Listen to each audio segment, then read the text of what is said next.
Bienvenue dans Talk Afrique sur Médian TV Afrique. Merci d'être avec nous pour ce nouveau numéro. Le Mali est encore sous le choc après l'attaque par des hommes armés non identifiés d'un village Peul dans le centre du pays le 23 mars dernier qui a fait au moins 160 morts et des dizaines de blessés. L'attaque, certes, n'a pas été revendiquée, mais la milice Dogon Danan Abagassou est pointée du doigt. Le responsable de cette milice demande toute implication dans ces tueries. En réponse, le gouvernement malien a limogé et remplacé une partie de la hiérarchie de l'armée dissous la milice de chasseurs traditionnels Dogon Danan Abagassou. Est-ce une réaction suffisante et efficace? Comment comprendre cette spirale de la violence intercommunautaire et surtout comment éviter de nouvelles attaques interethniques dans le centre de ce pays où les affrontements se multiplient? Deux invités avec moi sur ce plateau justement pour en parler. Barkaba, bonjour. Bonjour. Alors, vous êtes journaliste, chercheur en sciences politiques, spécialiste des questions africaines. Merci d'avoir accepté notre invitation. Avec nous également sur ce plateau, Samba Djalempa Badji. Samba, bonjour. Bonjour. Samba est rédacteur en chef d'Africa Tchèque. Merci d'être avec nous. Alors, Barkaba, nouvelle tuerie au Mali, le 23 mars dernier, on le disait à l'entame de cette émission, au moins 160 personnes, toute la communauté Peul ont été massacrées par de présumés chasseurs Dogon. Comment expliquez-vous ou pourquoi les affrontements interethniques se multiplient dans cette partie du pays?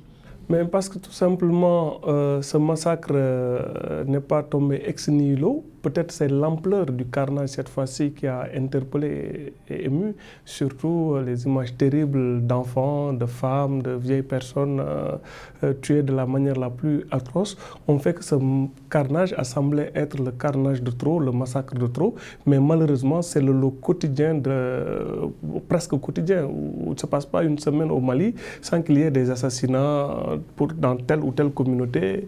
Il n'y a pas que les Peuls, cette fois-ci les Peuls ont été réellement ciblés, mais en dehors des Peuls, d'autres composantes de la population malienne, que ce soit au nord, que ce soit au centre du Mali, qui est devenu l'épicentre de la crise, sont fréquemment victimes de ces actes-là. Cette fois-ci, il y a eu trop de morts, peut-être le chiffre de 160 morts a fait qu'on a semblé avoir atteint un pic dans l'horreur, mais tous ceux qui s'intéressent de près ou de loin à cette question malienne ne sont pas étonnés outre mesure. Et d'autant plus qu'il y a une tradition d'impunité qui commence à s'installer au Mali. Depuis qu'il y a eu ces affrontements communautaires, on n'a jamais réellement poursuivi les auteurs de ces massacres. Et peut-être que ceux qui se sont livrés à ce carnage au village d'Ossa Sougou ont dû se dire qu'ils ont un permis de tuer, qu'il ne se passera rien. Et voilà, ils ont commis l'irréparable. Alors, au passage, juste préciser que ce groupe d'Anabagassou, c'est un groupe d'autodéfense locale, Samba Djalempa. C'était prévisible. Vous pensez comment comprendre ces tueries dans le centre du Mali? Ah oui, c'était prévisible. Comme le dit Barka, tous les gens qui suivent la situation au Mali, les experts qui travaillent sur les questions sécuritaires, savent comment la situation s'est dégradée au Mali. Et je pense qu'au-delà de l'émotion, cette tuerie est très grave, mais au-delà de l'émotion, je pense que ce que les gens doivent retenir, c'est la situation sécuritaire qui se dégrade de jour en jour au Mali. L'insécurité est gravissime au Mali. Donc cette tuerie, je pense que c'est l'ampleur peut-être qui surprend, mais déjà en janvier, il y avait déjà des tueries dans un village, dans cette partie du Mali. Et il y a une chose qui s'est passée, beaucoup n'ont pas fait attention.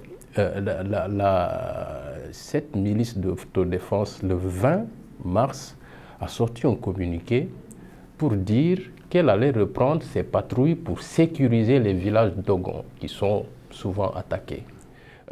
Je ne vais pas aller jusqu'à dire que c'est lié directement avec ce qui s'est passé quelques jours après, mais c'est des indices qui montrent que c'est une situation de tension qui était là depuis longtemps et de telles exactions se sont déjà passées. Pas mal d'organismes et de chercheurs, je me rappelle qu'il y a un rapport de International Crisis Group déjà en 2016 qui attirait l'attention des autorités maliennes sur la dégradation de la situation sécuritaire au centre du Mali et les risques de tensions intercommunautaires. Donc il y a tellement d'ingrédients qui étaient réunis pour que la situation explose du jour au lendemain. Et surtout, comme le dit Barkas, je pense que c'est l'impunité aussi. Personne n'a jamais été inquiété ou jugé depuis que ces tueries intercommunautaires ont démarré. Alors, est-ce que finalement, Barkas, ces attaques résultent-elles des difficultés de l'État à contrôler les groupes armés, parce que vous parlez d'impunité tantôt, et la quasi-absence de l'État dans cette partie du Mali? Il y a plusieurs facteurs à mon avis, et le moindre n'est pas justement la faillite quasiment sécuritaire de l'État malien. Si on schématise, si on va très vite, on a assisté à une dégradation de cette situation sécuritaire, au moins pendant le règne d'Amadou Toumani Touré, et c'est ça qui a conduit indirectement au putsch qu'il a renversé après le massacre de Aguelok, ce qui était déjà prémonitoire, où des djihadistes avaient exécuté de la manière la plus sauvage beaucoup de soldats de l'armée malienne. Si on ajoute à cela maintenant une politique extrêmement dangereuse qui a été une constante chez presque tous les présidents maliens qui se sont succédés depuis quelques années, au moins depuis l'avènement des rébellions Touareg dans les années 90, il y a une volonté de l'État malien confronté à l'ampleur de ce défi sécuritaire de se reposer sur des milices, de sous-traiter une partie de sa souveraineté, de ses pouvoirs régaliens à des milices. Or, quand un État le fait, c'est toujours une politique de facilité, de courte vue, mais c'est surtout qu'on met le doigt dans un engrenage, parce que ces milices se forment souvent sur une base communautaire. Alors, à partir du moment où ces milices sont formées sur une base communautaire et qu'il y avait peut-être des antécédents entre communautés qui se réglaient parfois autour de l'arbre à palabres. Cette fois-ci, on a des gens qui sont surarmés, qui ont des armes de guerre. La milice qui a attaqué à Ouagassogou a planifié son massacre en toute impunité. Et pour ne rien arranger, il y a de forts soupçons qui pèsent sur certains cadres de l'armée malienne qu'on a vu parfois patrouiller avec des miliciens, dont cette milice qui est mise en cause, qui a presque pignon sur rue. Samba l'a dit tout à l'heure, ils avaient quasiment plastronné pour dire qu'ils allaient reprendre leurs patrouilles. Les patrouilles, pour ceux qui savent décoder, ça veut dire qu'il y avait des expéditions punitives qui se préparaient. Plusieurs fois, les chefs de la communauté Peul ont alerté, ont écrit au Premier ministre, au président Ibeka, au chef de la gendarmerie, mais toujours on leur disait qu'ils ont pris bonne note, il n'y a pas eu de réaction. Généralement, dans ce genre de conflit, il y a toujours un fond de compétition économique qui n'apparaît pas très souvent, qui est masqué par l'ampleur peut-être de la tragédie, mais souvent c'est une instrumentalisation de l'ethnie, de l'identité sur fond de compétition économique dans des zones extrêmement démunies. Quand vous parlez de compétition économique, des ressources, vous faites allusion exactement à quoi? Un problème de terre. La communauté actuellement qui a été la cible de ce carnage, c'est des nomades, on le sait. Et un peu partout en Afrique, il y a toujours eu un vieux fond de rivalité entre éleveurs et sédentaires. Et on se retrouve schématiquement sur le même tableau au centre du Mali, avec des éleveurs Peul et des sédentaires Dogon pour la plupart. C'est un peu plus complexe que ça, mais au moins il y a cet ingrédient-là. Maintenant, à cela s'ajoute la mèche qui a allumé le baril de poudre, c'est-à-dire qu'il y a une insurrection islamiste au Mali, dont l'un des tenants est Amadou Koufa, qui appartient à l'ethnie Peul. D'où un raccourci souvent très facile et très dangereux qui a consisté, pour certains, à dire que Peul égale terroriste. Et donc, cette communauté Peul-là est prise entre deux feux puisque historiquement, les premières victimes de Amadou Koufa, quand il a déclenché son insurrection, étaient justement des Peuls qui n'étaient pas d'accord avec son djihad.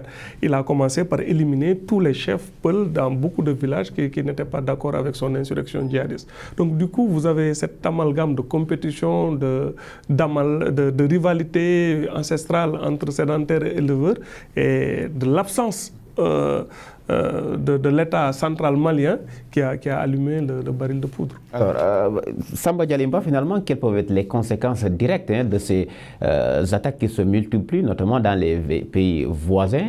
Je pense au Niger, au Burkina Faso, qui n'est pas loin du cercle Barkhane, et également le Sénégal.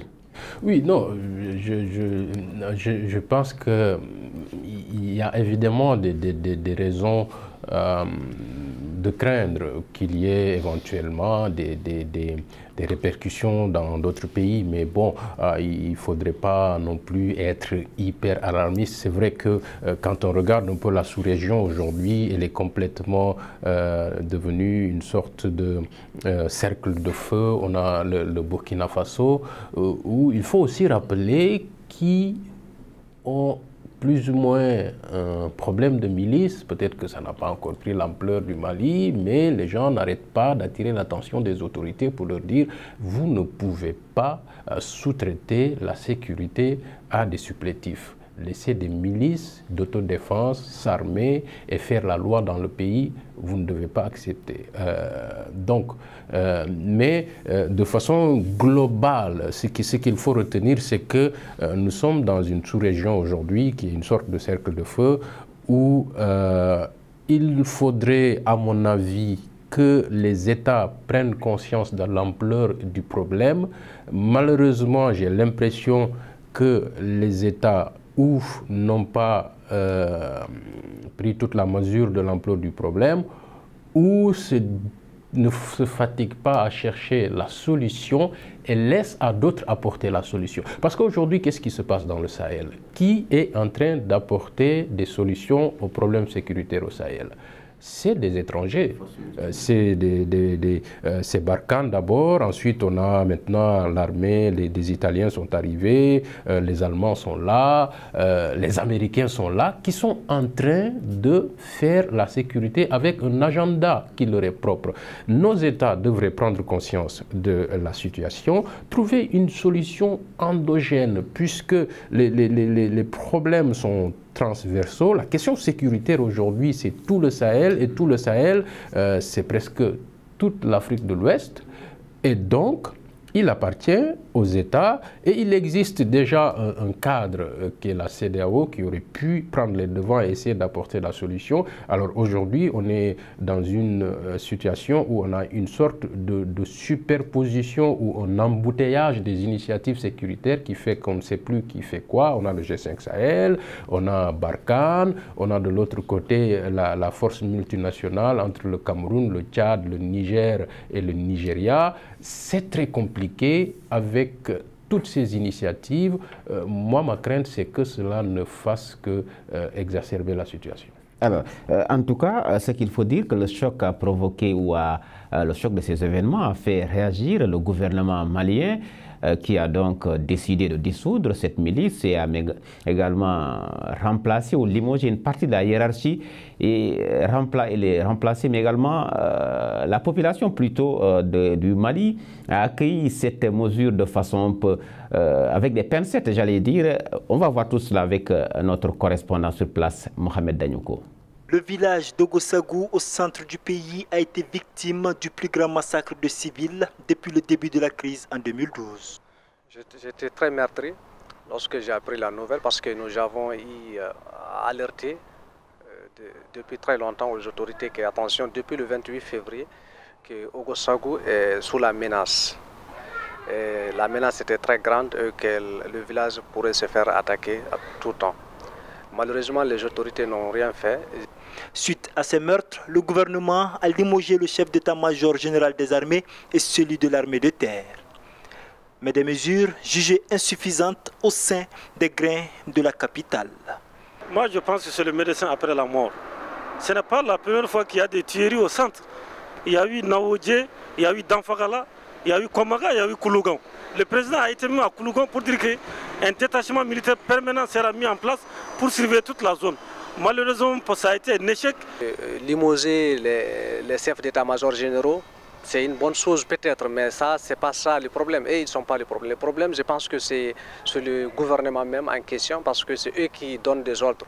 Et un militaire n'est qu'un exécutant. Je pense que ça a quand même atténué un peu la situation.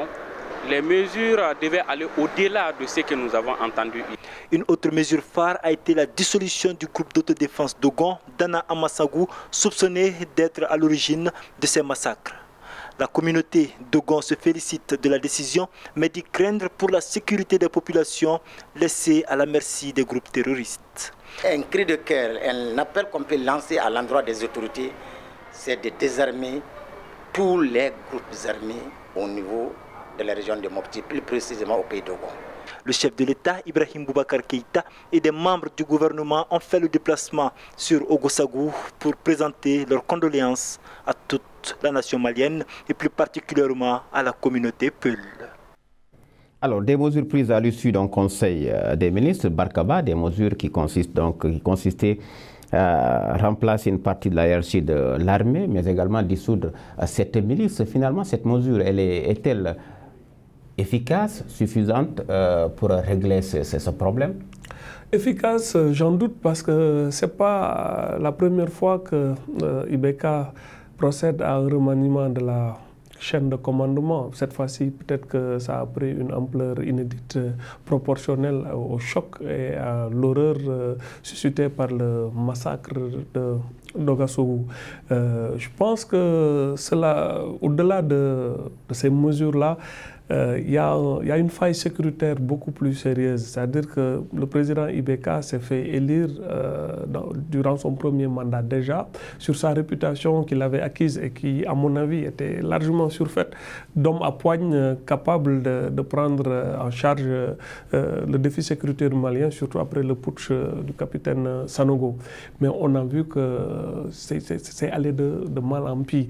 Au départ, on parlait d'un problème dans le nord, mais c'est sous IBK que le centre du Mali aussi est devenu l'épicentre de la crise malienne. Donc à ce niveau-là, on ne parle même pas de sa réélection, il y a un échec patent d'abord qui est imputable au président, qui n'a jamais semblé avoir une feuille de route très claire, qui n'a jamais semblé être très conscient de l'ampleur de la catastrophe. L'armée malienne n'arrive pas, malgré tous les programmes, il y a eu un gros programme, une loi de programmation militaire qui a été votée pour rééquiper les forces de sécurité maliennes, pour les entraîner. Ça n'a jamais donné de résultats probants. Mais là où IBK est surtout interpellé, c'est que le gouvernement malien a joué avec le feu, il faut le dire clairement. Avant ce massacre, avant que cette histoire de milice Dana Amassagou prenne de l'ampleur, on a vu des chefs traditionnels d'Ozo se faire recevoir au plus haut niveau de l'État malien. Ce qu'ils ont pu interpréter comme une sorte de feu vert, sinon de bénédiction. Et sur le terrain, plusieurs fois, on a vu des chasseurs traditionnels venir... Est-ce que ce n'est pas aussi cette dynamique qu'il avait amorcée pour enclencher le processus de désarmement plutôt de ces milices? Oui, mais un peu trop tard. Et ce qui est grave, on l'a dit, c'est que jusqu'à présent, malgré ces remaniements, il n'y a encore jamais eu d'arrestation de la part d'officiers, même, ça a été documenté. Des éléments de l'armée malienne, comme souvent c'est le cas malheureusement dans ces luttes de contre-insurrection, ont eu à commettre des exécutions extrajudiciaires. Plusieurs fois, des civils ont été tués par des forces de sécurité. Cela a été documenté par plusieurs organisations de droits de l'homme, mais il n'y a jamais eu réellement de sanctions. Donc c'est cette longue tradition d'impunité qui a conduit à ces événements malheureux. Et malheureusement, aujourd'hui, IBK est face à ses responsabilités parce que, comme un pied de nez de l'histoire, cette tuerie est intervenue au moment même où le Conseil de sécurité avait dépêché au Mali une mission d'enquête. On a vu le tollé que cela a créé et il ne serait pas étonnant que le plus sûr allié d'IBK, c'est-à-dire le président Macron lui-même demande des comptes après ce qui s'est passé. C'est peut-être ça, pour sauver peut-être lui-même son image, que IBK a préféré couper des têtes de lampistes. Bon, pas couper les têtes, effectivement, parce que c'est un véritable jeu de chaise musicale. C'est une façon de parler. C'est vrai que l'expression est un peu douteuse vu la circonstance. Les circonstances un peu malheureuses. Alors, Samba Dialimpa, compte tenu du contexte actuel, est-ce que ce processus de désarmement de ces groupes d'autodéfense enclenché par les structures étatiques peut aboutir? C'est difficile de le dire. Est-ce qu'il a même commencé? C'est ça la grande question.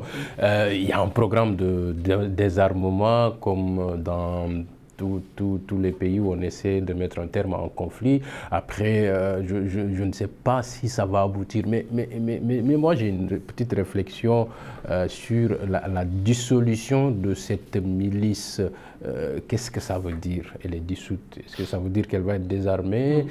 C'est bizarre qu'on dissolve ce groupe. Ça veut dire que quelque part, c'est un groupe qui avait une existence légale. Si on dissout ce groupe, est-ce que ça veut dire qu'on a des reproches à lui faire par rapport à ce massacre? Auquel cas, pourquoi il n'y a pas de poursuite? Pourquoi il n'y a pas d'arrestation? Et surtout, la première question, est-ce que la dissolution implique que ce groupe soit désarmé? On ne sait pas. Donc, moi, je pense que c'était des mesures qui servent juste à montrer que l'État est en train de prendre le taureau par les cornes, que l'État est conscient de la gravité de la situation, mais la réalité est que le gouvernement malien est dépassé par la situation. Il y a un tel délitement qui fait qu'aujourd'hui, sans une implication forte de la communauté internationale pour renforcer l'armée malienne, pour aider les autorités maliennes à recouvrir toute l'étendue du territoire, mais aussi à imposer la paix. Je pense qu'à un moment, il faut prendre des décisions fermes et imposer, utiliser la force pour désarmer ces groupes armés et que le gouvernement malien puisse recouvrer toute son autorité sur l'étendue du territoire. C'est peut-être plus facile à dire qu'à faire vu tous les enjeux qu'il y a, mais quand on veut régler un problème, on réfléchit aux solutions qui devraient marcher. Et je pense que ce qui a été fait depuis 2012 jusque-là ne marche pas. Parce que quand on laisse des groupes armés prospérer dans un pays, sur un territoire, il ne faut pas espérer apporter la paix. Alors, très rapidement, Barka, finalement, comment éviter de nouvelles attaques, surtout dans cette partie de l'Afrique? C'est difficile à dire, parce que tellement l'ampleur de la tâche semble insurmontable. Mais il y a des mesures quand même d'urgence qu'il faut prendre, c'est-à-dire que les forces armées maliennes présentes sur ces territoires-là commencent d'abord à se comporter en armée républicaine. Et il faut dire, il y a eu quelques exceptions qui ne confirment pas malheureusement la règle. Il y a eu des officiers maliens, dont un certain colonel Modibo Koné, qui a eu à prendre son courage à deux mains et qui a affronté des milices Dogon pour les désarmer. A incendié même des motos appartenant à ces miliciens, mais malheureusement c'est un officier très isolé. Des comportements républicains comme ça sont très rares au sein de l'armée malienne, mais ce qui veut dire que quand les gens veulent se donner la peine d'être une armée républicaine, malgré l'absence de moyens, ils peuvent parvenir à quelques résultats. Le problème fondamental actuellement, c'est que même là où l'armée malienne est présente, il y a des officiers qui refusent d'aller protéger ces populations au nom de cet amalgame et de cette interprétation un peu compliquée de la situation qui fait que malheureusement une partie de ces populations est taxée de terroristes. Donc c'est quelque chose qui est malheureusement récurrent dans les guerres de contre-insurrection.